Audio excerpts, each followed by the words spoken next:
Hello everyone, welcome back to the Harshit DSC classes. ఈరోజు మనం ఈ వీడియోలో వచ్చేసి మ్యాథ్స్కి సంబంధించినటువంటి ప్రాక్టీస్ బిట్స్ అయితే చూద్దామండి.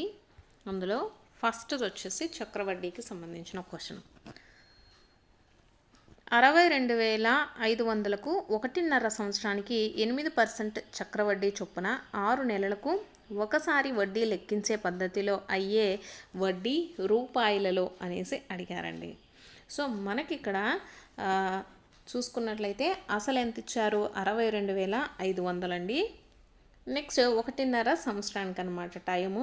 సో 8% చక్రవడ్డీ చొప్పున 6 నెలలకు ఒకసారి అండి, 6 నెలలకు ఒకసారి లెక్కించే పద్ధతిలో. సో మనకు దీనికి ఫార్ములా వచ్చేసి ఏమవుతుందండి? అసలు మొత్తము ఈక్వల్ టు అసలు అంటే పి అండి, P of 1 + r/100 whole power n అనమాట. సో దీంట్లో మనకు మొత్తం కనుక్కోవాలండి. ఫస్ట్ మొత్తం కనుక్కోవాలి కాబట్టి ఏ ఈక్వల్ టు అసలు ఎంత మనకు అంటే ప్రిన్సిపల్ వాల్యూ. సో అసలు ఎంత? పి వాల్యూ 62,500 ఆఫ్ 1 ఇక్కడ మనకు చూసుకున్నట్లయితే ఆర్ అండి, ఆర్ అంటే ఇంట్రెస్ట్ అనమాట. ఇంట్రెస్ట్ ఎంత? 8% అని చెప్పారు. సో ఇక్కడ మనము 6 నెలలకు ఒకసారి చేస్తున్నాం కాబట్టి హాఫ్ అవుతుంది అనమాట ఇంట్రెస్ట్ రేట్. సో ఎంత అవుతుంది? 4 అవుతుంది. 4/100 హోల్ పవర్ 3 అండి, ఎన్ టైం అనమాట. సో టైం ఎంత? 1.5 సంవత్సరానికి. 1.5 సంవత్సరం అంటే మనకు 6 నెలలకు అన్నారు కాబట్టి ఒక సంవత్సరానికి వచ్చేసి మనకు ఎంత? 2 లాగా తీసుకుందాం. సో ఇంకొక హాఫ్ ఉంది కాబట్టి 3. సో టైం పీరియడ్ వచ్చేసి మనకు 3 లాగా తీసుకుందాము. సో ఇలా మనకు ఎంత అవుతుంది? 62,500 ఆఫ్ 1 + 4/100 అంటే మనకు 1/25 అండి, half whole power 3. Next 62,500 next 26/25 whole power 3. So దీన్ని మనము మల్టిప్లికేషన్ చేసినట్లయితే, క్యాలిక్యులేషన్ చేస్తే మనకు ఆన్సర్ ఎంత వస్తుంది? 70,304 వస్తుందండి. ఇదేంటి మనకు? మొత్తం అనమాట. కానీ మనకు కనుక్కోమన్నది ఏంటి? వడ్డీ, చక్రవడ్డీ కనుక్కోమన్నారు కాబట్టి చక్రవడ్డీ ఈక్వల్ టు మనకు మొత్తము మైనస్ అసలు అనమాట. సో మొత్తం ఎంత వచ్చింది మనకు? 70,304 అనేది వచ్చిందనమాట వడ్డీతో సహా. సో 70,304లో నుంచి మనకు అసలు వాల్యూని తీసేయాలండి. అసలు ఎంత? 62,500. సో తీసేస్తే మనకు ఆన్సర్ ఎంత వస్తుందండి? 7,804 రూపాయలు వస్తుంది. చక్రవడ్డీ ఎంత? 7,804 రూపాయలు. So option 1 is the right answer అండి. మనకు 1.5 సంవత్సరానికి ఇక్కడ 6 నెలలకు అని చెప్పారండి. కాబట్టి మనం 1.5 సంవత్సరాన్ని మనము ఎన్ని పార్ట్స్గా తీసుకున్నాము? 3 పార్ట్స్, 3 టైమ్స్గా తీసుకోవడం జరిగింది. సో ఇలా మనకు ఆన్సర్ అయితే ఫైండ్ అవుట్ చేయాలండి. నెక్స్ట్ క్వశ్చన్ చూద్దాము. క్రింది 4 అంకెల సంఖ్యలో క్రాపేకర్ స్థిరాంకం అని దీనిని అంటారు అనేసి ఇచ్చారండి. క్రాపేకర్ స్థిరాంకం అని దేనిని అంటాము? 6,174 అండి. 6174ను మనము క్రాపేకర్ స్థిరాంకం అనేసి చెప్తాము. నెక్స్ట్ క్వశ్చన్ చూద్దాం. ఒక పనిని 30 మంది మనుషులు 17 రోజుల్లో పూర్తి చేయగలరు. అదే పనిని 10 రోజుల్లో పూర్తి చేయటకు కావలసిన అదనపు మనుషుల సంఖ్య ఎంత అనేసి అడిగారండి. 30 మందికి ఎంత టైం పడుతుంది? 17 రోజుల్లో పూర్తి చేస్తారు. అదే 10 రోజుల్లో, సో 10 రోజుల్లో పూర్తి చేయడానికి కావాల్సిన అదనపు మనుషులు అడుగుతున్నారండి. సో ఎంత అవుతుంది మనకు? ఎక్కువగానే అవసరం అవుతారు కాబట్టి ఎక్కువ బై తక్కువ, 17/10 × 30. సో ఇక్కడ 0కి 0 క్యాన్సిల్. సో మొత్తం ఎంతమంది కావాలండి? 51 మంది అయితే అవసరమవుతారు. కాకపోతే ఇక్కడ ఏమడిగారు? కావాల్సిన అదనపు మనుషుల సంఖ్య. మనకు మొత్తంగా 10 రోజుల్లో పనిచేయడానికి మొత్తం ఎంతమంది కావాలి? 51 మంది కావాలి. కానీ ఆల్రెడీ 30 మంది ఉన్నారు కదా. సో కాబట్టి ఇక్కడ మనము 51లో నుంచి 30ని తీసేయాలి. సో ఎంతండి? 21. సో ఈ 30 మంది కాకుండా మనకు ఇంకొక 21 మంది అయితే మనకు 10 రోజుల్లో పూర్తి చేయడం జరుగుతుంది. సో ఆన్సర్ వచ్చేసి ఎంత అండి? 21 అవుతుంది. ఫస్ట్ మనకు ఏమిచ్చారు? 30 మంది మనుషులు వచ్చేసి 17 రోజుల్లో కంప్లీట్ చేస్తారు. అయితే 10 రోజుల్లో పూర్తి చేయడానికి కావాల్సిన అదనపు మనుషులు అడిగారండి. సో ఫస్ట్ మనం మొత్తం మనుషులను కనుక్కున్నాము. సో మొత్తం మనుషులు ఎంతమంది వచ్చారు? 51 వచ్చారు. సో వీళ్ళు ఉన్నదానికంటే అదనంగా ఎంతమంది కావాలి అని అడుగుతున్నారు కాబట్టి మనకు మొత్తం 51 మంది కావాలి. సో దీంట్లో ఆల్రెడీ 30 మంది ఉన్నారు కాబట్టి 30ని మైనస్ చేసాము. సో మొత్తం ఎంతమంది కావాలండి? అదనంగా 21 మంది అయితే మనకు 10 రోజుల్లో వర్క్ అనేది పూర్తవుతుంది. Next question.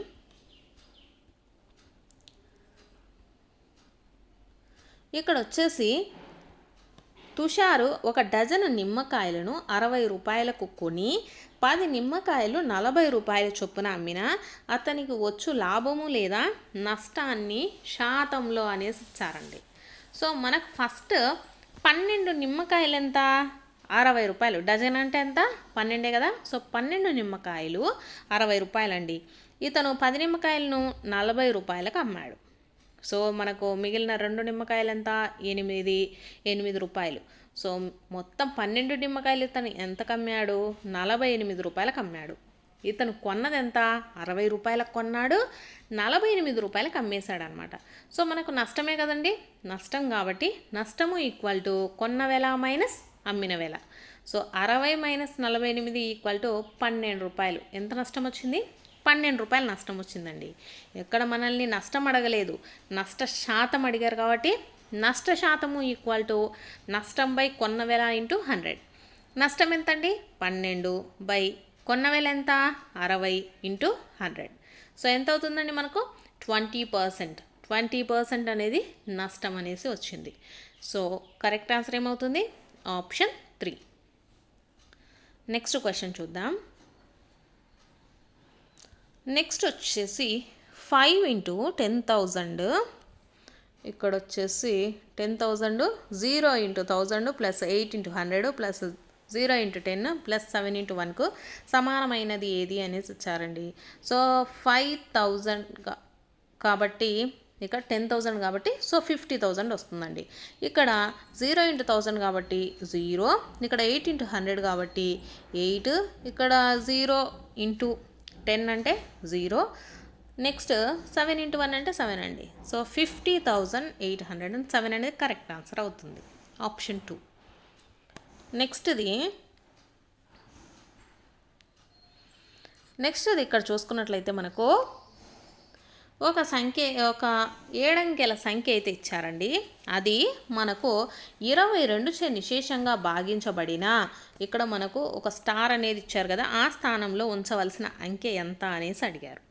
మనకు 22 చేత నిశేషంగా భాగించబడాలి అంటే అది వచ్చేసి మనకు 2 తోటి అలాగే 11 తోటి డివిజబుల్ అవ్వాలండి, భాగించబడాలి.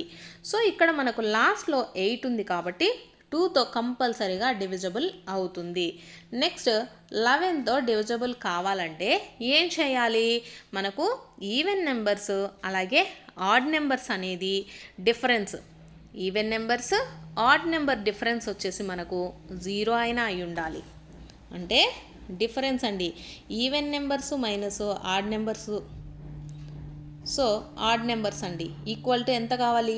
0 కావాలి. లేకపోతే even numbers minus odd numbers అనేది మనకు 11తో డివిజబుల్ అవ్వాలి. సో ఈ రెండుని ఫాలో అయితే ఇది ఇక్కడ మనకు యూజ్ చేయాల్సినటువంటి సంఖ్య ఏంటో తెలుస్తుందండి. చూసారు కదా, ఇక్కడ ఇచ్చిన 7 అంకెల సంఖ్య 22 చేత నిశేషంగా భాగించబడాలి అంటే మనకు 2 రూల్స్ ఉన్నాయంటే అవి ఏంటి అంటే 2తో డివిజబుల్ అవ్వాలి అలాగే 11తో కూడా అవ్వాలి. సో 2తో కావాలంటే ఇక్కడ మనకు లాస్ట్ 8 ఉంది కాబట్టి కంపల్సరీగా 2తో డివిజబుల్ అవుతుంది. నెక్స్ట్ 11తో కావాలంటే ఏం కావాలి? మనకి ఇక్కడ ఈవెన్ ప్లేస్లలో ఉండేటటువంటి నెంబర్స్ని యాడ్ చేసి అలాగే మైనస్ ఆడ్ నెంబర్స్ ప్లేస్లో మనకు నెంబర్స్ ఉంటాయి కదా, దాన్ని తీసేస్తే మనకు వాల్యూ ఎంత అవ్వాలి? 0 అవ్వాలి. లేదు అనుకుంటే ఈవెన్ నెంబర్స్లో నుంచి మనకు అంటే some of even numbers minus sum of odd numbers అనేది 11 కన్నా ఈక్వల్ కావాలి, లేకపోతే 11తో డివిజబుల్ అవ్వాలి. సో చూద్దాం ఇప్పుడు. ఫస్ట్ చూసుకున్నట్లయితే మనకు ఆడ్ నెంబర్స్ చూద్దామండి. ఆడ్ నెంబర్స్ అంటే ఫస్ట్ ఏంటిది 7 ఆడ్ ప్లేసెస్లో ఉండేదండి. 7 5 ప్లస్ స్టార్ గుర్తును మనం ఎక్స్ అనుకుందామండి, ప్లస్ నెక్స్ట్ది 8 మైనస్ ఇక్కడ ఈవెన్ నెంబర్స్ చూద్దామండి. ఈవెన్ నెంబర్స్ ఏంటి 2 ప్లస్ 4 ప్లస్ 9 అయితే ఉంది. ఇక్కడ చూద్దాము 7 ప్లస్ 5 ప్లస్ 8 ఎంత అవుతుందండి 20 plus X minus 2 plus 4 plus 9 ఎంత అవుతుంది 15 అవుతుంది. సో 5 ప్లస్ ఎక్స్ అనేది అవుతుందండి. సో ఇది మనకు 0 అవ్వలేదు కాబట్టి ఏం కావాలి, ఇక్కడ మనకు ఎక్స్ ప్లేస్లో ఉండేటటువంటి నెంబర్ యాడ్ చేస్తే అది మనకు 11కి ఈక్వల్ అవ్వాలి లేదా 11తో డివిజిబుల్ అవ్వాలి. సో ఎక్స్ ప్లేస్లో మనము ఏం పెడదాం 6 పెడదామండి. 6 పెడితే ఏమవుతుంది 5 ప్లస్ 6 ఈక్వల్ టు 11 అవుతుంది. సో కాబట్టి ఇది 11తో డివిజిబుల్ అవుతుంది. సో ఇక్కడ మనకు ఈ ఏడంకెల సంఖ్యలో 22 నిశేషంగా భాగించబడాలన్నా ఈ స్థానంలో ఉంచాల్సిన సంఖ్య ఎంత 6 అనమాట. 6 5 ప్లస్ 6 ఈక్వల్ టు 11 అయింది మనకు. సో కాబట్టి ఇక్కడ 6 అనేటటువంటి నెంబర్ని పెడితే సరిపోతుంది అనమాట. Option 4 is the right answer. Next, ఏవేని 3 సరేకియాలు కానీ 5 బిందువుల గుండా గీయగలిగే రేఖల సంఖ్య ఏది అనేసి ఇచ్చారండి. 3 సరేకియాలు కానీ అంటే ఒకే స్ట్రైట్ లైన్ మీద 3 బిందువులు అనేటివి ఉండకూడదు. అలా గీయగలిగేటటువంటి సంఖ్య రేఖల సంఖ్య ఎంత అనేసి ఇచ్చారు. సో ఇక్కడ మనకు 5 అడిగారు కాబట్టి సో మనకు ఒకే లైన్ మీద 3 బిందువులు ఉండకూడదండి. సో ఇలా తీసుకుందాం, ఏ బి సి డి ఈ.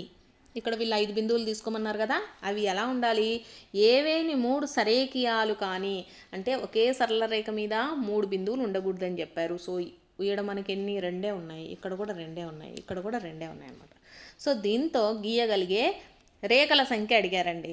సో దీంట్లో ఫస్ట్ మనము ఎలా గీస్తాము, బికి ఈకి గీయచ్చు, నెక్స్ట్ సికి గీయచ్చు, ఏకి ఆల్రెడీ గీసేసాము. నెక్స్ట్ సి నుంచి వచ్చేసి ఏకి గీయగలమండి. నెక్స్ట్ చూసుకున్నట్లయితే ఈకి కూడా గీయగలం. డీకి వచ్చేసి మనము ఎలా గీయగలము, ఏకి గీయగలం అన్నమాట. సో మొత్తము ఇవన్నీ 1 2 3 4 5 6 7 8 9 ఇంకొకటి ఇదండి 10. సో మొత్తం ఎన్ని బిందువులు గీయగలము 10 వచ్చేసి గీయగలం. సో కరెక్ట్ ఆన్సర్ ఏమవుతుంది ఆప్షన్ 1 అండి. మీరు నోట్బుక్లో గీయండి, మీకు కరెక్ట్గా అయితే వస్తుందన్నమాట. సో కరెక్ట్ ఆన్సర్ వచ్చేసి ఎన్ని రేఖల్ని గీయగలం మనము 10 రేఖలను అయితే గీయగలం. నెక్స్ట్ క్వశ్చన్ చూద్దాం. 45 డిగ్రీలు మరియు 45 డిగ్రీలు 90 డిగ్రీలు అనే మూలమట్టమునకు ఉండే రేఖ్య సౌష్ఠవ రేఖల సంఖ్య అడిగారండి. సో ఇది మనకు నథింగ్ బట్ ట్రయాంగిల్ అండి. సో దీంట్లో మనకు వచ్చేసి ఇదంతా 45 డిగ్రీస్ ఉంటుంది, ఇది 45 డిగ్రీస్ ఉంటుంది. సో పెద్దగా గీస్తాను. సో ఇది వచ్చేసి 45 డిగ్రీస్ ఉంటుందండి, ఇది కూడా మనకు 45 డిగ్రీస్ ఉంటుంది. సో ఇది ఎంత ఉంటుందండి మనకు 90 డిగ్రీస్ ఉంటుందన్నమాట. సో దీంట్లో రేఖీయ సౌష్ఠవ రేఖల సంఖ్య అడిగారండి. సౌష్ఠవ రేఖలు అంటే మనము ఇలా చేస్తాము, ఓన్లీ ఒక సౌష్ఠవ రేఖనే గీయగలం. అంటే దాన్ని మనము సమాన భాగాలుగా ఈక్వల్గా చేసినప్పుడు కూడా అది ఈ రెండు మనకు సమానంగా ఉండాలి, ఇటు సైడ్ది ఇటు సైడ్ది సమానంగా ఉండాలన్నమాట. సో ఎన్ని రేఖల్ని గీయగలమండి, ఓన్లీ ఒకటి మాత్రమే గీయగలం. ఇలా అడ్డంగా గీసామనుకోండి ఇది వేరు ఇది వేరు అనమాట. కాబట్టి మనము ఎలా గీయగలము, ఓన్లీ ఇలా గీసినప్పుడు మాత్రమే ఇది కూడా సమానం, ఈ రెండు కూడా మనకు ఈక్వల్గా ఉంటాయన్నమాట. సౌష్ఠవ రేఖలు అంటే అవి. సో ఎన్ని సౌష్ఠవ రేఖలు గీయగలమండి, ఓన్లీ ఒక్క సౌష్ఠవ రేఖ మాత్రమే గీయగలము.